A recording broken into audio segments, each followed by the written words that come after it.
Salama daholo ndao ary taterina amintsika ny pitsopitsony amin'ireo tranga izay niseho tamin'ity herinandro ity sy ireo fanambarana isan-karazany. FIP Andriambava nidarika olona tsy amrariny indray.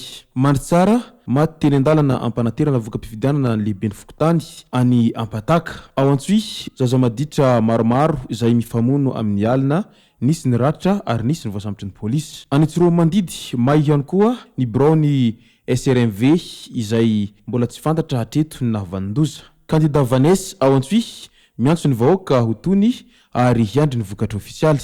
HCC mandray ny fitoriana rehetra momba ny fifidianana. Ireo no fakafakaina amintsika atao anatin'ity video ity ka manasantsika rehetra anaraka an'ity video ity hatramin'ny farany.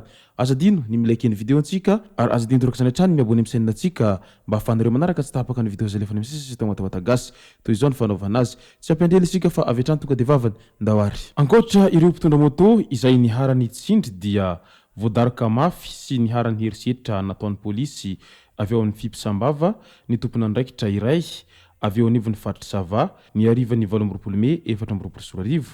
Hatreto tsy mbola nandrenesam-peo ny lehiben'izy ireo ezahana ho takomana ihany koa ity tranga ity raha ny fanambavao voaray izay araky ny fanazavany ilay tradoza ihany.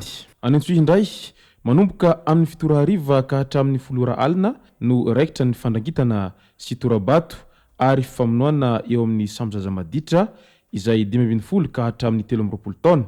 Ny tranga izany tao amin'ny Fokotany Ambalabe Ouest sy Est manodidina ny botika Aigle d'Or ka hatrany amin'ny botika Orange Madagascar taloha. Eny amin'iny lalam-pirenena fahenina iny koa ny tamin'ny 30 Mey tokony ho tamin'ny 9 ora sasany alina. Mitondra antsy lavalela sy lefina vato lehibe miaraka amin'ny fitaovam-piadinana ahafahana miaro tena izy ireo. Akasoka amin'ny goudron mba ho renin'ireo mifaninana ary mifamono sy miady rehefa avy eo. Tonga ny mpitandro ny filaminana rehefa avy nahazo vaovao tamin'olona tsara sitrapo. Andiana zaza maditra 7 any hoany ireto mifamono sy mifampitora-bato ireto raha ny fanazavana nataon'ireo nanatry maso. Voasambotry ny polisy ny sasany, naratra sy nandositra namonjy fidina kosa ny sasany.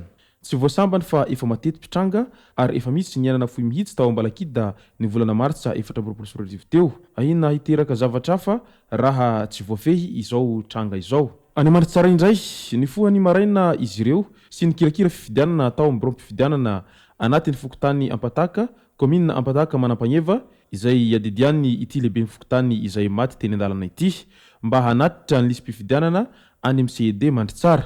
Nilaza ho reraka sy hipetraka nefa izy rehefa tonga teny an-dalana tamin'ny toerana antsoina hoe Antsahamaloto 80 km sy tsidirana ny tanàna Mandry tsara izay andehanana tongotra miaraka amin'ny vatsy na ihany koa sakafo mandritra ny adiny maromaro ary akanjo no ampiasaina any.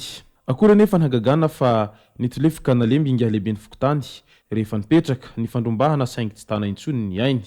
Marina fa anisan'ny Fokotany lavitra sy sarodalana no misy azy io saingy noho ny adidy amin'ny mahatompona andraikitra azy dia niala vady amanjanaka andeha tongotra 80 km izy sy ireo namany. Mafy ny manjohy ireo tantsaha amin'ny toerana sarodalana kanefa tsy afa manoatra. Ka noho izany dia mirary azy handram-piadanana ary mankahiry ny fianakaviana rehetra izay avy etỳ Ambohidahy gasy. Any Tsiromandidy indray dia may koa ny braony SRMV.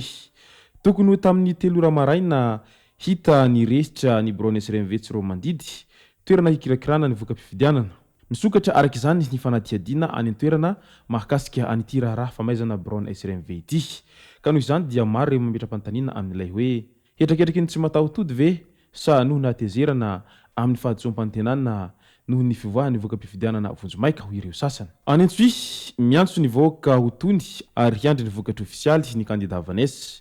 Mitondra teny fisaorana eram-po eran-tsaina ho an'ny vahoaka ny distrika ny Antsoy tsy ankanavaka ny tenako na hatontosa ny adidinareo ianareo. Isaorako ianareo izay nametraka ny fatokisanareo tamiko na teo aza ireo olana maro sy sakantsakana nandritra ny fifidianana dia mitaona atsika mianakavy ho tony ary hiandry ampahatonina ny vokatra ofisialy avoaka ny HCC hoy kandida Vanessa izay laharana faharoa ary nankasitraka ny vahoaka. sitraka enti matory ny fitiavana sy ny safidinareo ka ho tsarona hatrany mangasitraka atsika jiaby ho hihatrany izy namarana izay teny fisaorana izay. HCC mandray ny fitoriana rehetra momba ny fifidianana. Fitoriana maromaro nefa voaray eny anivon'ny fitsarana avy momba ny lampanorenana izay HCC amin'izao araky ny nambaran'ny filoha Florent Rakotoarsoa. Efa ampirinasa tanteraka ihany koa izy ireo mikirakira momba n'izany. Tamin'ity herinandro ity dia nandray ny Organisation Internationale de la Francophonie na OIF ny filohan'ny fitsarana avy momba ny lampanorenana ary nanambara ny fahavonona ny HCC amin'ny fandraisana fitoriana rehetra. Misokatra ny varavarana ho izy ho an'ireo izay manana fitaraina na hitory momba ny raharam-pifidianana araky ny fampianarana efa natao tamin'ny renivohim-paritany misa enina eto Madagasikara. Nataony HCC moa izay fanambarana izay satria maro amin'ny ireo voka-pifidianana eny amin'ny faritra amin'izao efa tonga eny anivonseny avokoa, izany hoe efa vita tanteraka ny fanisam-bato rehetra tamin'ny bureau de vote sasany manerana ny nosy moa izany, ka ny fiandrasana ny voka-pifidianana ofisialy izay hoavoaka ny HCC sisa no iandrasan'ireo vahoaka amin'ireo distrika izay navita an'izany fanisam-bato rehetra izany.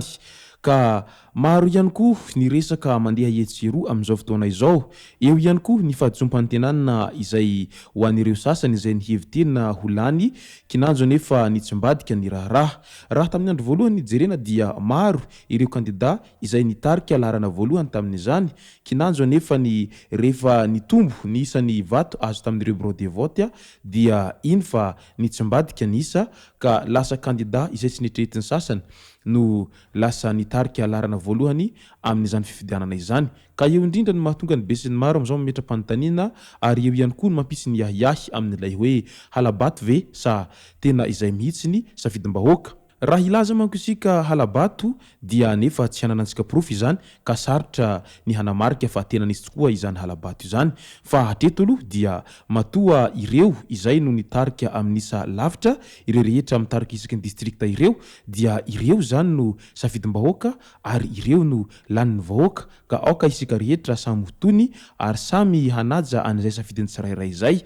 Fa raha sanatria ka tsy mifanaraka amin'ny safidinao manko ny safidin'ny vahoaka rehetra dia mety hilaza ianao fa halabato izay, fa nefa raha ohatra ka mifanaraka amin'ny safidinao dia hilaza indray ianao fa io tokoa ny tena marina, ka izay no nanaovana ny tsirairay samy amin'ny fomba fisainany ary samy amin'ny fomba fijeriny, ary izay ihany koa nahatonga ny tsirairay samy nanaovana ny saina sy fanahy ary mahay mandinika avokoa, ka tsy voatery hitovy ny zavatra tiana, ny zavatra tiany koto mety tsy ho tiany kalo ary zavatra tiany kalo mety tsy ho tiany rasoa, ka izay ny antony hoe safidim-bahoaka io ary izay ny antsoina hoe demokrasia, ka samy manana ny safidiny ny tsirairay. Ary tsara ho marihana hatrany fa ny kandida izay mahazo vato maro nisa ihany no lany satria izay no mamin'ny vahoaka ary izay no tiany vahoaka isolo vavazy ireo ao anatin'ny 5 taona manaraka eo, ka ninona ny ho lazaintsika dia tsy maintsy izay kandida mahazo vato maro nisa ihany ny ho lany eo, fa toy ny adin'omby lahy ny mpianakavy io izay mandresy tsy hobiana ary izay resy tsy akoraina. Raha toa ka resy ianao mitindray mitoraka ity, mbola misy indray ny fifidianana amin'ny 5 taona manaraka eo, ka dia mankahery sahady ho an'ireo izay diso fanantenana tamin'ity fifidianana ity. Izay sy zay raha tomboko lasy tomboko vavy ny amaranako an'ity vidéo antsika ity, ka misaotra antsika rehetra nanaraka an'ity vidéo ity hatramin'ny farany. Asa diny ny like ny vidéo antsika ary tsarovy hatrany miabone amin'ny chaîne antsika mba ahafahanareo manaraka tsy tapaka ny vidéo zay lefa misy tao matavatagasy. Tomboko lasy tomboko vavy, mangasitraka dia mirary soa.